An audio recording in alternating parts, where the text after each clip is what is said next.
forever, y'all. Yeah. But hi, I know this is really late, but this is another episode of the The Justice League. Justice Nerds.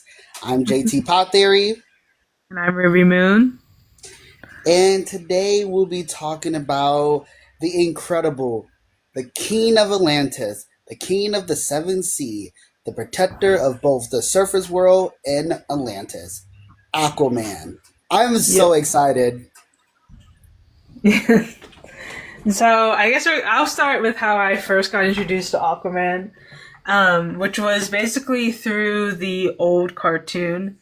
Not necessarily Justice League right away, but the cartoon before that was like in like the 90s or whatever that era was.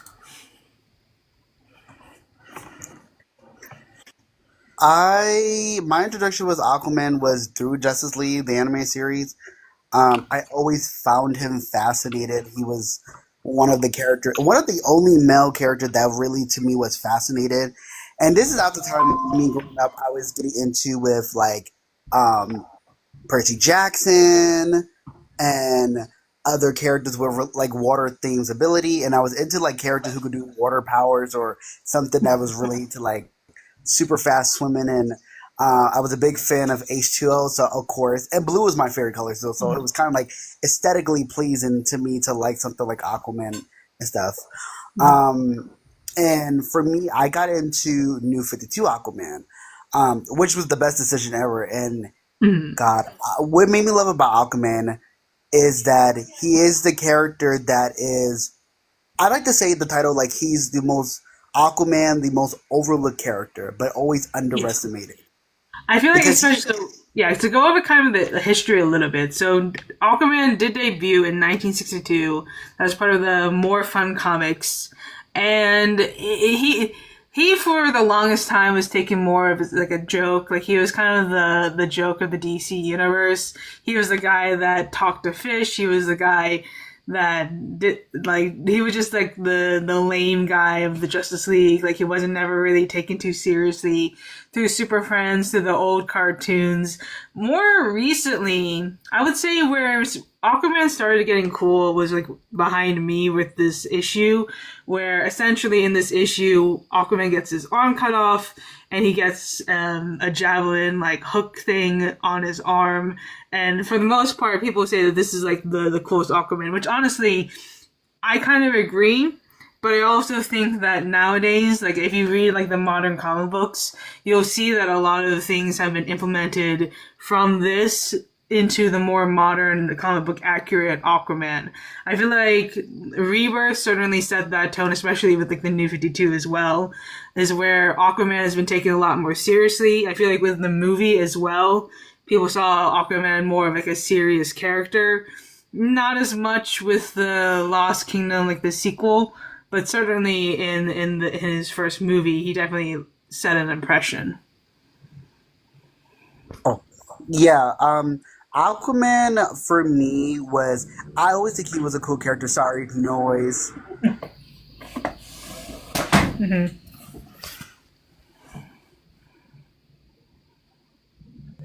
Sorry, it's been raining, so everybody is trying to get out this rain. Yeah, But yeah. Aquaman is probably one of the most interesting characters because, like you said before, he's usually the butt of the joke, which is interesting because if you read any Aquaman comics, he is incredibly interesting and probably had one of the most consistent writing and probably have the most consistent villains out of all the Justice League members, especially when it I comes to think Black most people Manta. would agree. Like his all in series right now is really cool and interesting. Probably one of the most talked about issues. I mean, right now he of course has kind of unlocked his hydrokinesis, which has allowed him to bend blood, which is what everyone is talking about currently with his new issue about him being able to blood bend.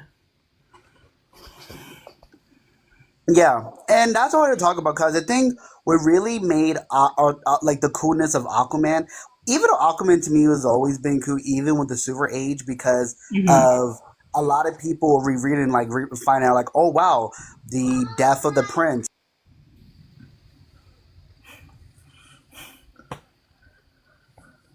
Sorry, my little cousin. Yeah.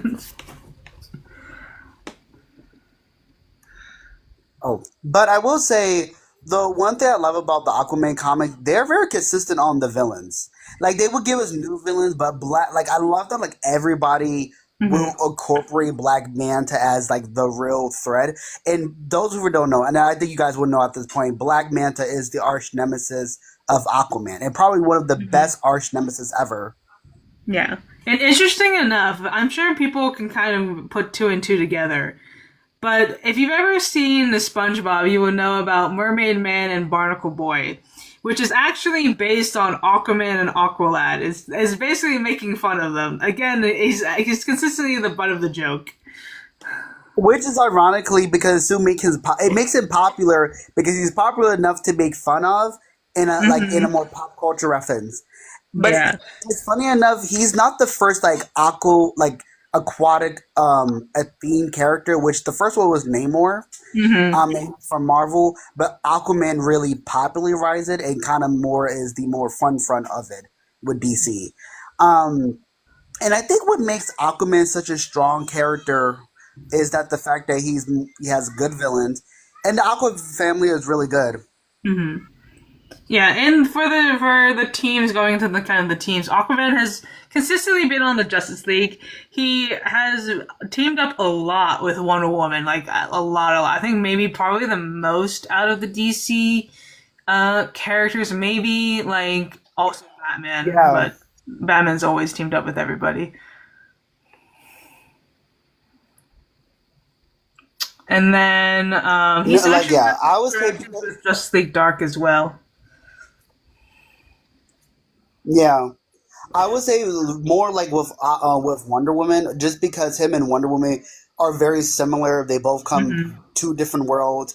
And Yeah. Atlanta and Amazon has crossed paths one another, And they're both particularly. considered like the true leaders of their each respective like Atlantis and Themyscira as well. So they have like bits of royalty. There's a lot to work with. Yeah, it's why you kind of notice my favorite woman character is Wonder Woman, and my favorite male character is Hmm. Aquaman. And Aquaman, in turn, is my second favorite character, and he shared that spot with Black Panther, Hmm. particularly because it's the same thing. It's like I like characters who are like giving duties, like but it's like their burden to have these duties, and I think Aquaman's story deal with a lot of that too. Hmm. And I would actually argue that Aquaman is probably the better of the DCU as well. I mean, he had good movies for the most part, and I feel like even I kind of still wish they would have either committed to giving him the harpoon or just committed to making him a little bit more comic accurate. But I think overall he had a pretty solid run. I mean, he only had a couple movies, but he still kind of made his presence known. I mean, he was obviously the first one to make $1 billion with his first movie, so he's a very successful person. And I feel like now more than ever, Aquaman's been getting more popular, especially because of the DCU. And I think people are now realizing that Aquaman is a lot more serious than people initially thought he was.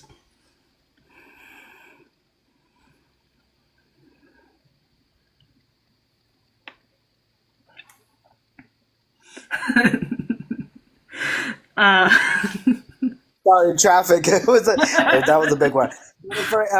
Sorry, but for anything, Arthur is kind of he's one of those characters. I think he got really cool, and people started to notice him in New 52. I think New mhm. 52 really Yeah, helped him everybody more than great. anything. And then he also has a big presence, of course, in the Injustice games. Like he's pretty well known from Injustice. Unfortunately, he's actually not too bad in Injustice. He also has plot lines in Flashpoint, which is kind of interesting if you want to say that. Also, it's kind of interesting because Atlantis and Themyscira Yeah, often are connected to each other in the comics. They often either have wars together or they fight with each other or they're like one of those like kingdoms that are either fighting each other or allying with each other.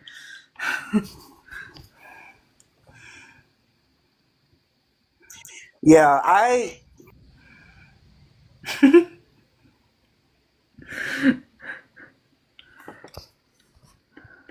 Okay. I was saying. But yeah, I would say another thing that was really strong for Aquaman is Mera. And Mhm. Mera is the wife and the longest love interest for Arthur, and realistically would probably remain his only love interest. Yeah. She is probably one. What I love about Mera, she's the only, and to be honest, she is the only interest who is a superhero and of course, she's part of the world of like Atlantis, but she's the only love interest who could fight, who could take care of herself, really have superpowers and stuff. It's kind of interesting because Aquaman does have like a sort of an Aqua family, if you will. He does have Aqualad and he has Aqua Girl, but it's something that's not really been too heavily explored on. Like even like the more recent issues, it's pretty much just him solo or him with Mira. Their sidekicks don't really exist anymore. I mean, they do, but they're not really present in the Aquaman story currently. I mean, who knows? With the All In series, they may be like reintroduced at some point. We had the equivalent to Cowder, which has actually is called Jackson in the, I think yeah, it's Jackson in the new run. So Aqualad Cowder was from Young Justice. He was brought into the comic books as an Aqualad version and a successor to Aquaman as well. Yeah. Well, actually, he predates him a little bit because I think he came in right after he came before the show because he came right after Ah, the he was the second Aqualad because he came right after the second Aquagirl, which is Laura McKinney. She was the second Aquagirl after Tula. Tula ah, is the first Aquagirl, and then we know Garth. Garth is the first Aqualad. He's mhm. always been Aqualad. I Yeah. would say if you want to read anything with Garth, older comics has more of Garth and Arthur being more of Yeah. a duo, and 2003, you get the second Aqua Girl, who's be his like second sidekick. But I think when we got to New 52, and of course the success with New 52, I think a lot of people kind of view like, okay, Arthur and Mira is a great duo. People really love Mira, so this was like Arthur and Mira pretty much was the duo type, Mhm. particularly, and like they referred Mira to as Aqua Woman. So it was like Aquaman and Aqua Woman, even though she never liked that name. She was like, I'm not Aqua Woman, I'm Mira. Yeah, and I feel like Aquaman has consistently been like number five. Like number four has generally shifted between Green Lantern and the Flash, and Aquaman has consistently been that next place. Although sometimes he does actually outsell the Flash and Green Lantern. He has occasionally done so, especially like, I think not with the New 52, but probably like a lot of like Rebirth sold really well and kind of that era. Like basically when people started thinking that Aquaman was cool, they really started reading his comic books and his sales went up, which is kind of interesting.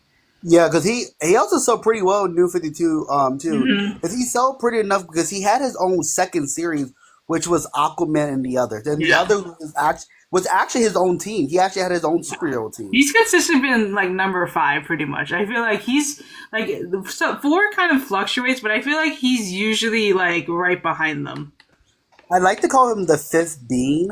If you say he's always been the character that who surpasses he could surpass the Flash really easily in some cases because him and the Flash are like the two characters where they're consistently written well.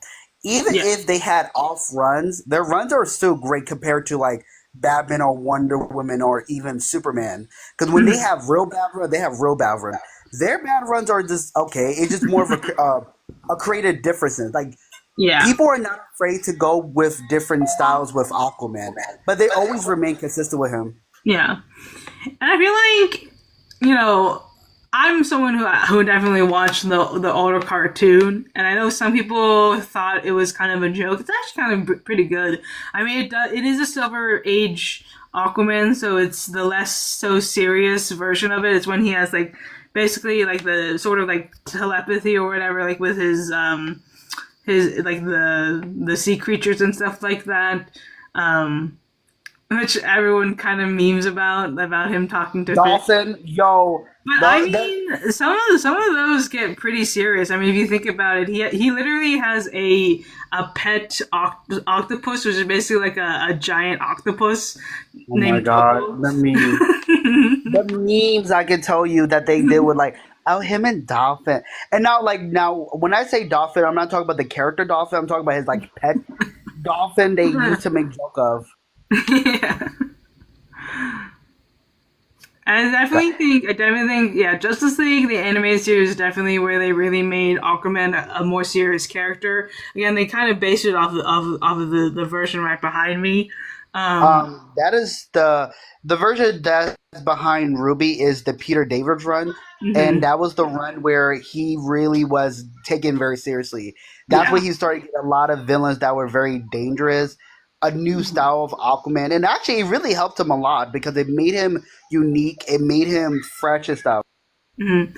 And Aquaman is one of those heroes that does have a lot of villains. Oftentimes, he does kind of share his villains, but his most consistent villain is Black Manta. Pretty much Ocean very Master too. consistent. Huh? Is Black Manta, Ocean Master, Yeah, Ocean um, Master as well. Fisherman, Hmm. Captain Debo. I forgot his last. I forgot his name, but he's one of them. And usually, any sea level villains that he usually fight. Yeah, like the Kraken.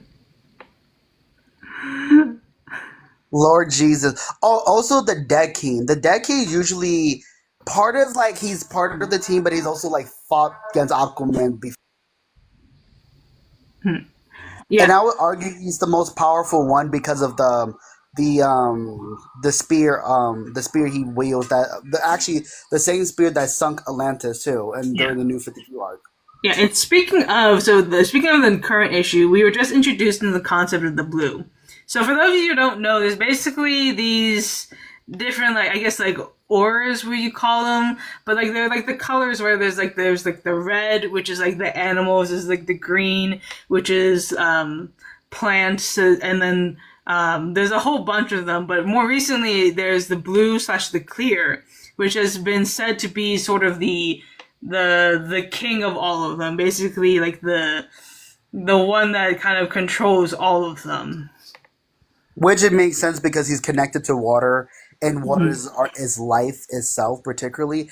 And mind you, they explored the clear before the blue, particularly in the 2003 run, where he had when he didn't uh, words no longer had his hook for his hand. He actually had the magical water hand from the Lady of the Lake, particularly. This is probably one of my favorite um things about him. I love him when he had the magical water hand because he was able to do a lot of many things. Whether he was able to like really take down a lot of powerful villains, he Mhm. was able to heal people, summon like lightning. He was able to do way more incredible things that a lot of the things that now he's able to do it now in the comics with the new hydrokinesis and bloodbending now. Hmm. And also, I do want to also clarify because some people are a little bit confused. Aquaman has had hydrokinesis in the past, but the only thing is that usually it's with his trident. So usually he has his trident and he has to kind of use that when he wants to manipulate the water. What's different now in the current one, in the current All In, is that he no longer needs it. So basically, what happened is Mira taught him how to do it without his trident, so he no longer needs it to use it. So he's always been able to control the water. It's just now he doesn't need his trident to do so. And with that, realistically, he's become an essentially, and of course the power scaler is obsessed. But now the power scaler is now obsessed with him. He's essentially become one of the most powerful characters because It's his essentially blood. one of basically, if you want to put it this way, one of his weaknesses is no longer his weakness anymore. That's essentially what has happened. Yeah, so essentially he's become one of the most powerful characters. But he was always powerful in Mm-hmm. general, to speak. I think New 52 did show that too when he was able to, like, because Aquaman could super jump through cities to cities Yeah. one single bound. So he was like similar to Superman that way. How like Superman could jump a tall building in a single bound, like Aquaman could do that with ease. Yeah. He's able to. He's immensely strong, able to lift submarines, stop moving vehicles, and he's basically nearly like almost invulnerable Yeah. at that point. He's almost bulletproof at. He's sometimes Uh, also been considered like a new god or like some on the same at the very least the same level as Wonder Woman in terms of like them being seen as more like powerful than like the average human being. Yeah, and I think that's what people were like. Oh, he's really powerful. I'm like, well, Aquaman has never been weak, and it's kind Hmm. of like one of the things was is that the writers were able to reinvent him a little bit. I think as an Aquaman fan, that's what I love about reading Aquaman comics is always want to see how they're going to reinvent Arthur. Particularly like is it going to be a story with him and Mera and their daughter? Which, by the way, they have a daughter, even though they had a lot of kids, and to say that is that Aquaman and Mira has, well, this is their second child. Let's say this: Arthur children go through I like to call, uh, they get fridge real quickly, especially their first son, who black man to unalive during the Silver Age era, which is probably one of the most darkest Yeah. Aquaman stories you can get to. And then his other son, who was indigenous, who was also half Atlantean, was also unalive by Black Man. Let's just say Black Man doesn't play when it comes to know how to hurt Arthur when it hurts. Ad. And then also kind of an interesting aspect of Aquaman is that he is actually it's a very in some cases a political comic book because it's a lot of the times their enemy is like the surface dwellers. So like they're the Atlanteans. They consider anyone above the sea surface dwellers, and they have actually talked about like pollution, global warming. They talk a lot about how global warming has affected Atlantis, and both Atlantis and Themyscira have fought against global warming in comic books and media and in general. It has been actually one of those like environmental enemies that Aquaman has faced in his comic book runs as well. I think that's mostly if Diana like Wonder was more of like anti-war. Diana's mostly Hmm. fighting against the United Nation, how to prevent wars. Other than Yeah. that, Arthur is the same way, but more in the environment. Like I would say, Arthur is a environmentalist. Arthur Yeah. is fighting against like pollution, a lot of the contamination in water. Tried to help people, particularly. Actually, in Rebirth, he actually created a museum, like try to bridge a cultures with Atlantean and the Surface Roller, and like have a lot of like set up like for scholarship for people to get into and stuff. So Aquaman's always been, again, like we always say, comic book has always been political, and Aquaman is no different, particularly especially him being the king of Atlantis. Yeah, and just like Themyscira, Atlantis also has an ambassador in the UN, at least in the comic books. So it kind of changes who actually is the ambassador. Sometimes it's Aquaman, sometimes it's actually an Atlantean ambassador that takes that spot. Yeah. And the difference is between, I would say, Diana and him. Even though Diana's a princess, she's not the queen, so she can't Hmm. really make powerful move. Where I Yeah, think Arthur is the king, and so what he says goes. yeah, And I think Aquaman probably, if besides Wonder Woman, Aquaman is really in your face when it comes to political stuff because yeah. he literally escaped a prison underneath a White House and fought against Superman, him and Mara, and they have Mhm. to fight against the United States themselves, Mhm. particularly, and had to like sign peace treaties, a lot of other things. And I literally, when Superman thought he was gonna really take in, Arthur and Mira into jail, well, the Atlantis came up and about to blast Superman full force, particularly. Yeah. And so it's like, again, Aquaman. I would say realistically, I hate like actually I don't really hate to say it because I think Greg Rucka is the one who did it right. But realistically, compared to like Tom Kane run or even other writers who come before him, besides Greg Rucka or George Perez, I would say Aquaman has been more consistent of going against the government. He's been the one Hmm. like fighting against the government and all their corruption. Yeah. And also, I think in general, like I think Aquaman is probably like the easiest to connect to those political elements, especially because number one is a kingdom itself. Number two, he is the leader. What he says does go. And number three, he lives underwater, so all of the trash that we're throwing into our sea is going to him. And there was one time where actually the Atlanteans took all of the trash that was in the water and put it onto Mansour. Like they gave it back to the surface dwellers, which is kind of funny. So petty, but it was. It's also and also the government want their technology to similar to Themyscira. So you Mhm. kind of have those. You have the United States and other governments try to steal their technology. Yeah, and then also like the Arctic Circle with all of that. Like he obviously has realm in the Arctic Circle because it's the Arctic Sea, and he's talked about like the melting of the icebergs and the glaciers and like the polar bears and all of it. So there's Yeah, again there's many political elements in Aquaman specifically, especially when it comes to the environment. yeah, and we could actually talk about villains. I would say Hmm. his two more notable villains are Ocean Master and Black Manta. Now, Yeah. Ocean Master is easier. That's his brother Orin. Mhm. Same mom, different daddies.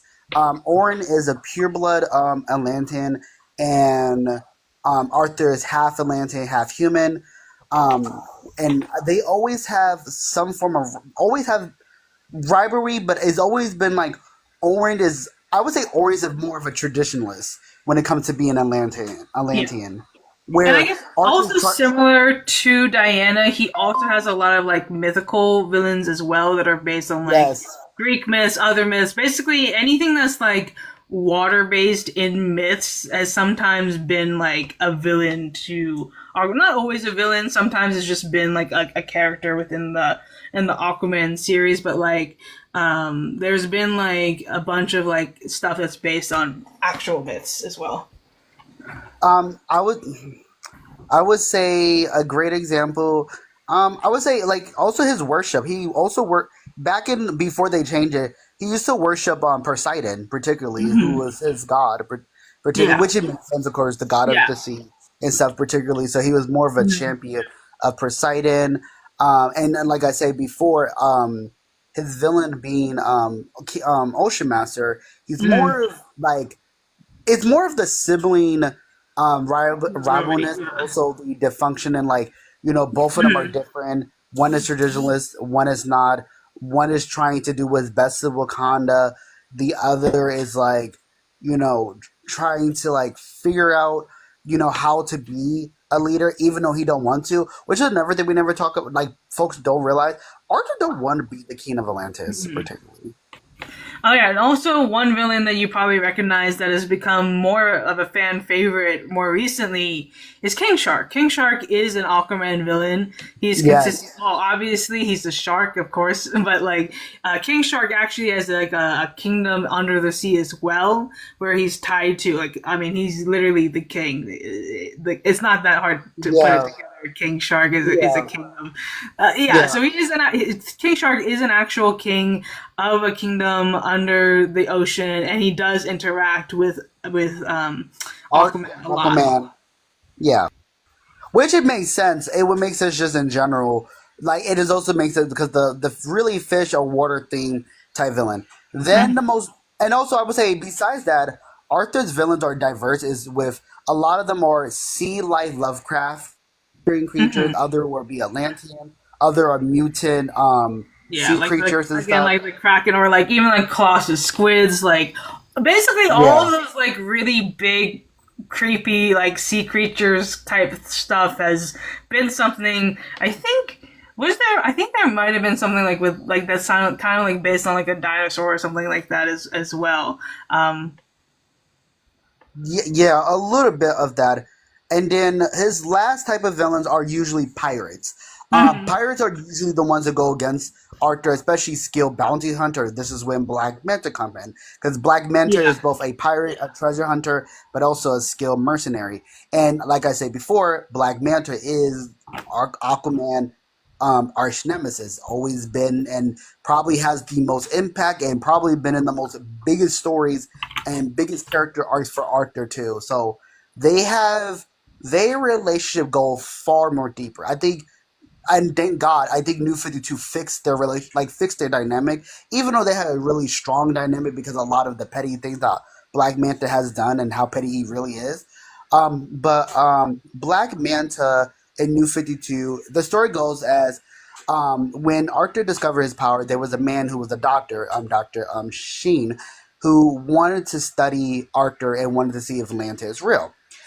And so he hires Black Manta to get a DNA sample and stuff, particularly to prove that he was telling the truth, right? And so what happened was Arthur's dad, Thomas Curry, tried to defend his son. But got a heart attack and he passed away. So Black Manta really didn't unalive, his father. He pretty much had he suffered from a heart attack.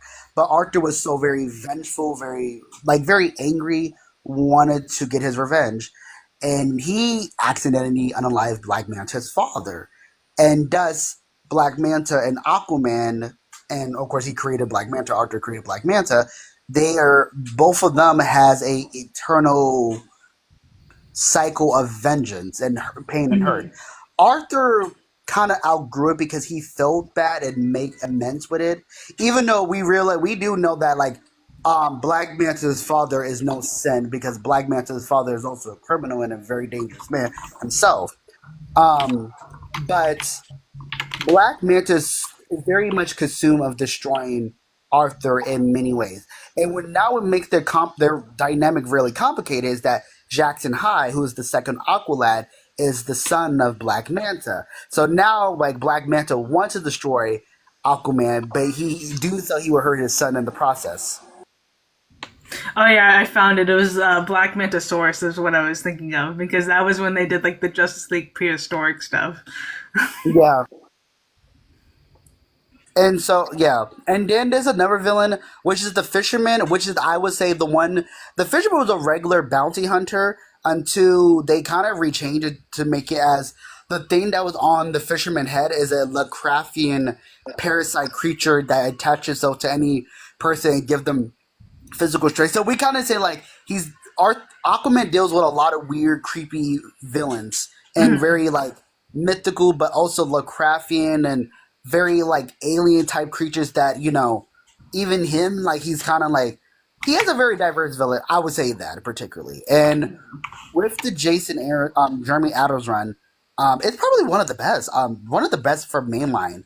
And I'm going to talk about it more because I do think it is falling behind on sales a little bit because it hasn't been talked about very consistently a little Mhm. bit.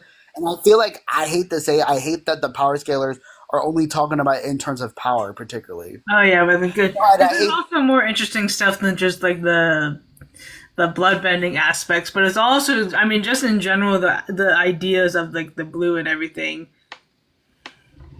yeah, and I think it's the conversation need to be had now more than ever, where Aquaman is really at because he's actually, like you said, like he is in the fifth, being on the fifth pillar of DC because he is doing good.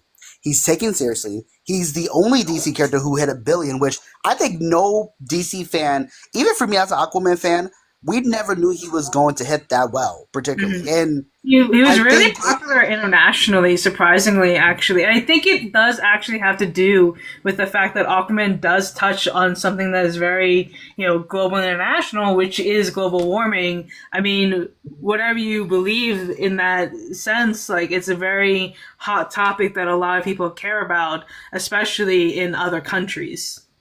yeah, definitely. And also, I think Atlantis being, and I would say this, James Wan does an amazing job because Atlantis visually is visually pleasing. Hmm. The one thing I would say out of all the Snyder universe, he has to be the most colorful.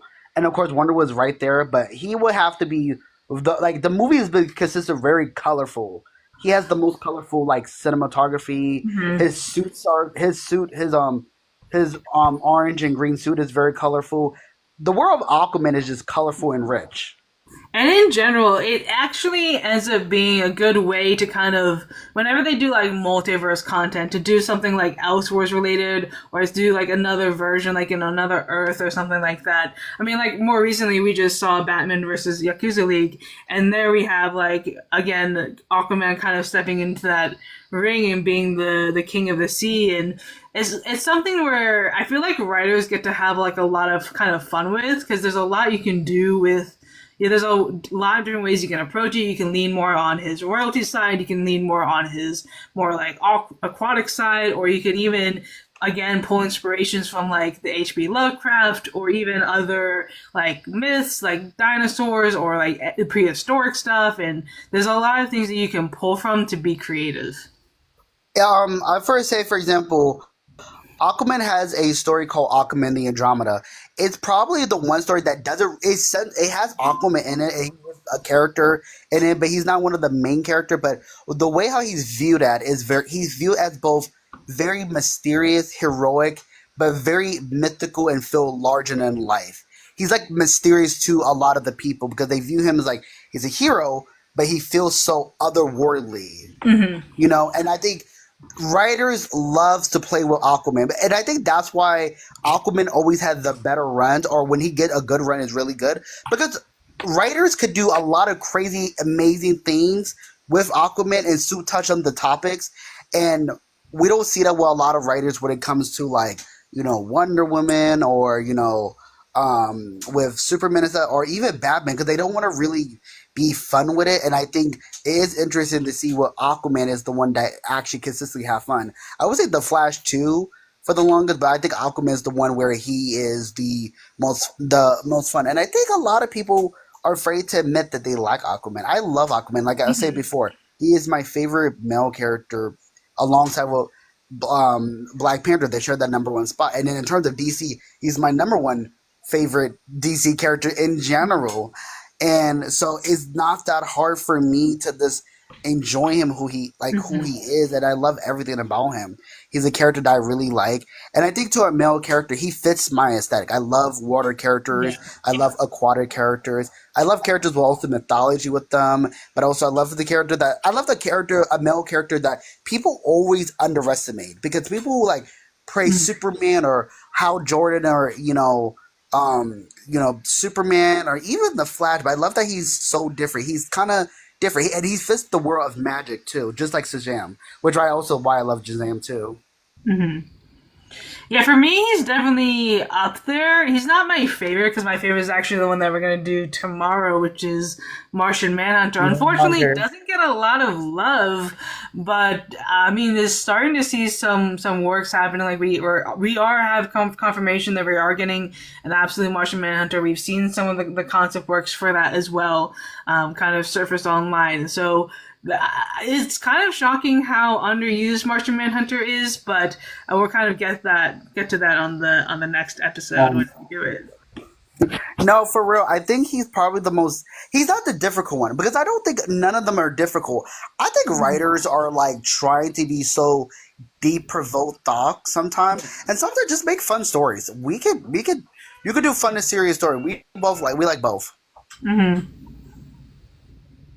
And also with especially Martian Manhunter, I'm surprised because you could do so many serious stories. You could do serious stories with the Martian, and then you could do funny stories where is an issue with him getting obsessed with like the cookies. Like And if to nobody me, knows, he actually has one of the most interesting origins as well that we'll get into as well when we touch on that tomorrow.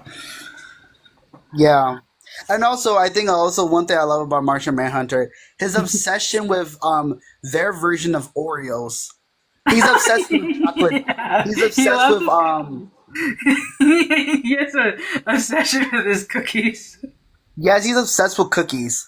And I wonder if this is like a Martian thing, like they're obsessed with chocolate, so when they eat it, they have a frenzy towards it. Because there are times when Justice League International, he gets very vicious, especially with Booster Gold and Ted Core was messing with him. He chased them down like the Incredible Hulk style.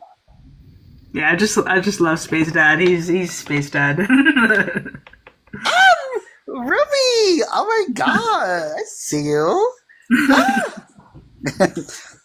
Well, he is the shapeshifter too, so I'd be like, the sky is the limit for y'all. Also, I would say too, before like him and both Aquaman and Martian Manhunter are both the characters that people are like, oh, they're not really powerful. I'm like, yes, they are. Especially Oh, yeah. Martian Manhunter, especially that even Superman fears to fight him. Mm-hmm. But like, and even Aquaman has been shown to match Wonder Woman in combat and even able to like hold his own against Oh yeah, Superman. like there's been many times where Wonder Woman and Aquaman have fought each other on many occasions. Like we kind of said, oftentimes Themyscira is kind of one of those like rivalries that ends up happening, and there's been many instances where they have gone toe to toe with each other. Usually Wonder Woman does end up on top, but there have been occasions where she hasn't. Yeah. And that's usually because I think in terms of like raw power, I think Diana is just really incredibly much stronger and a much better. Like she is a much skill fighter. Is the reason why Diana is the greatest warrior in the DC universe in general. But yeah, Aquaman is probably again just a very fascinating character. We could his relationship with Mira is probably Hmm. one of the best in his Yeah. run, and I think they did a really good job. And I also think New 52 kind of helped their relationship again because they really showed the dynamic they're going through. And again, I love that Mira became her own character that everybody really likes. Hmm. Yeah, Mira's really grown on her own. I mean, she's been a key character. Like, I think also because DC hasn't been afraid to kind of develop her. Because I mean, Mira is one of those characters that has never really been seen as like one of the top women of DC, but certainly has a lot of stories and has a lot of storylines, especially with her and Arthur, having their son together. There's a lot to kind of unpack there. And Yeah, just in general, Mira has consistently been, Aquaman's kind of right hand in terms of needing support. She's been the main support in general, especially when yeah. we talked about how sometimes his Aqua family isn't really as present as Mira is.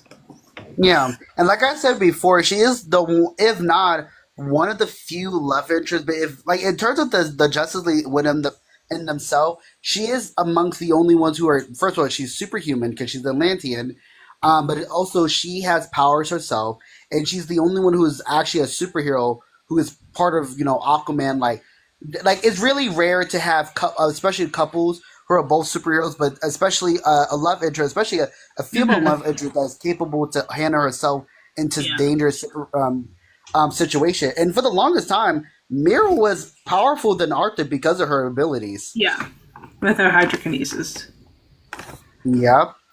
And yeah, I love Aquaman. One of my favorites. I'm probably gonna try to reread him tonight after I finish rereading Bleach and Hawkeye. And I know this was pretty short, but this was really rushed because we were trying. Like I was watching my cousin, and we were trying to get.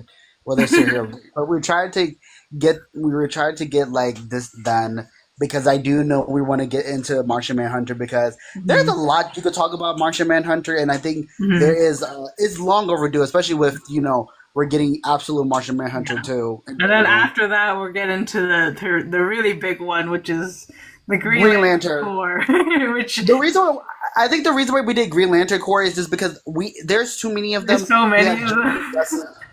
yeah. That might end up being the longest episode that we end up Oh doing. my god. But then 'Cause after that, we'll go on a little bit of hiatus. But yeah, the Green Lantern Corps is definitely one that we want to kind of finish on because there's a lot of yeah, information. it's too many characters who became I the mean, Green Lantern. 2814 alone, there's like five, now six Green Lanterns. Oh my god. I think like seven. And then all of them have their own complex stories too. And Yeah, been in multiple and teams. that's not even touching the ones that are off Earth. And yeah, that's a Oh my lot. god. It's gonna be a lot. But this was an Totally amazing worth it. episode. Hmm. I'm sorry it was late, but I was really excited, and I'm so excited we did Aquaman. I'm JT Pop Theory. You can follow my my usual TikTok, IG, the Bird app. Yeah. Yeah, And I'm Ruby Moon. You can find this podcast actually on my YouTube channel, and then I also post on TikTok as well. But this is the Justice Nerds. We'll see you guys later. Yeah. Bye.